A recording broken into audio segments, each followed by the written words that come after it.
beses nang nag-away, hanggang sa magkasakitan, di na alam ang pinagmulan. Pati maliliit na bagay na napag-uusapan, bigla na lang pinag-aawayan.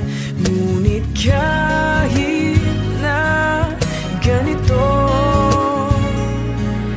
madalas na di tayo magkasundo.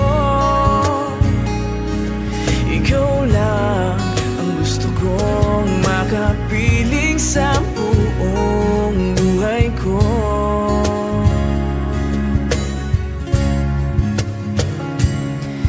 Kahit na binabato mo ako ng kung ano-ano, ikaw pa rin ang gusto ko.